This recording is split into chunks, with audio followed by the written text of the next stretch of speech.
Salatov pulled open a small drawer in the desk. A flash of colour caught his eye, crimson, glistening garishly. For an absurd and shocking moment he was convinced that the drawer was filled with blood.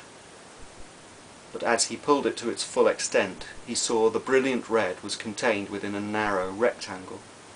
He realized that it was some sort of cloth. The sheen suggested silk, which his touch confirmed. The silk glided under his fingers. He could feel that there was something wrapped inside it, something weighted and hard that gave the silk around it shape. Salatov pulled back the loosely folded material, revealing a cutthroat razor. The blade closed inside a nacre handle. Salatov wrapped the razor back in the silk and pocketed it. He turned his attention to the other contents of the drawer, a bundle of letters tied up with a ribbon, also of red silk. He untied the ribbon and watched the letters spring apart, as though they couldn't abide each other's company. At the thump of boots behind him, Salatov, almost guiltily, removed his hand from the bundle. "No sign of him," one of the policemen announced.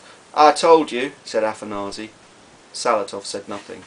His hand returned to the letters.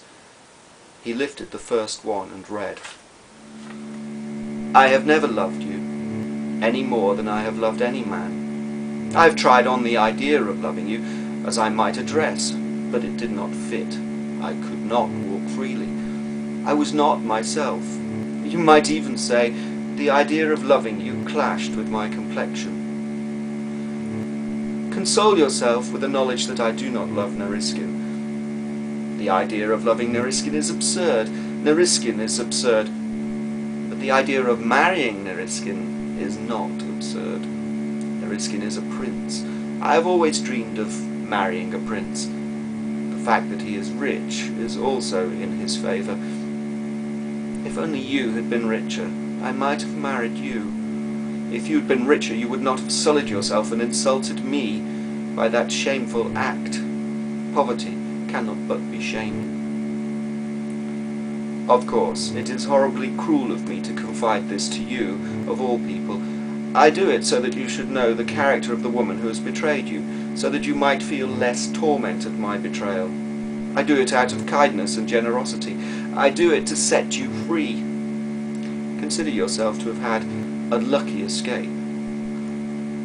You may also consider that you have brought this on yourself. How could I love you now?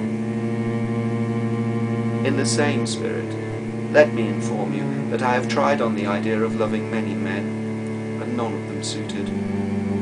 Be under no illusion. As with you, so with them, that is to say, I gave myself to them completely. One cannot try on the idea of loving a man without trying on the man. You must know by now that it pleases me to express myself in such crude. What shall we do now, sir? Salatov swallowed thickly and put the letter back with the bundle. No wonder he killed her, the whore. He looked at the letters distastefully. There are some letters in this drawer. Gather them up and bring them back to the bureau. You can't take them. They're Captain Mitsinchikov's private property, cried Afanasy. But the cold glare of Salatov's eyes drained the conviction from his voice, even before he had finished his protest.